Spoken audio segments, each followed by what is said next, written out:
abay, mag-isip-isip na po kayo kasi effective na ho ang NCAP. Sumunod na po tayo sa mga... So, ano nga ba ang NCAP?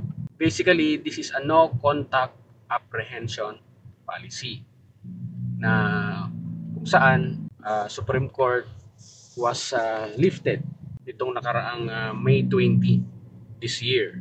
So, ano nga ba ang nangyayari sa NCAP?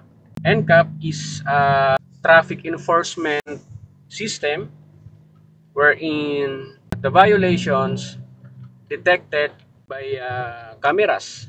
So, ano nga ba ang purpose ng NCAP? Actually, matagal na yan guys, na-suspend lang at naibalik na naman. Simple lang ang purpose ng NCAP. Una is for the road safety, to prevent ng mga road crash, accidents.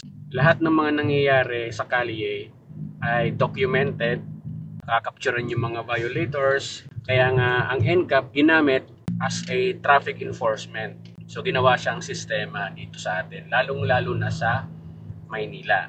Alam naman natin sa Kamaynilaan, napakadami talagang mga pasaway.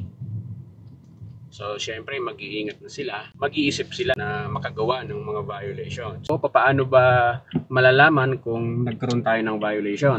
The NCAP or the traffic agency are sending the ticket or notice to the registered owner ng sasakyan. Hindi na directly sa driver ang violation, kundi sa registered owner, yung may-ari ng kotse ng sasakyan. Kaya guys, sa mga nagpapahiram ng sasakyan, medyo pag-isipan nyo, no? Kahit kakilala nyo, kahit kaibigan nyo, let's say nagkaroon ng violation si kaibigan nyo, yung nanghiram, kahit hindi niya intention, so sa may-ari pa rin ng kotse or sa registered owner, isesend, ibibigay ang violation. The bottom line is, kailangan natin sumunod sa mga batas trapiko, iwasan na natin yung mga paglabag sa mga simpleng rules pagdating sa kalsada.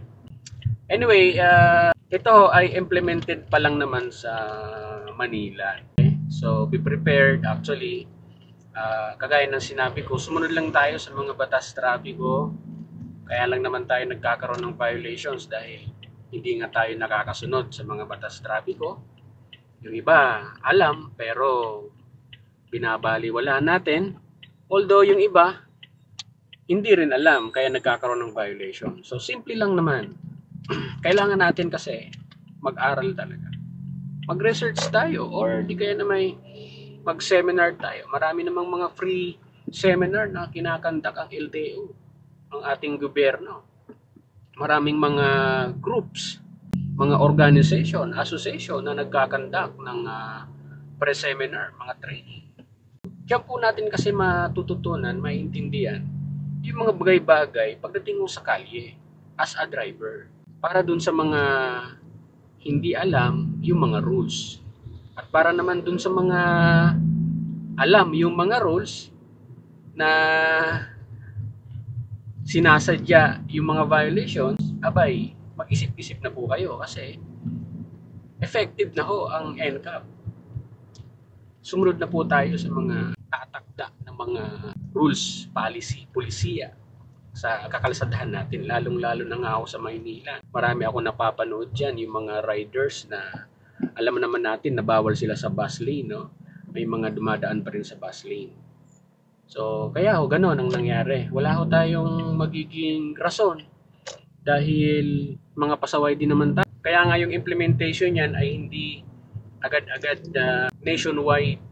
Started to Manila, and kapag okay yung sistema, malamang yan na yung maging normal na sistema natin dito sa Pilipinas. Actually guys, sa ibang bansa, ganyan na po yung sistema talaga.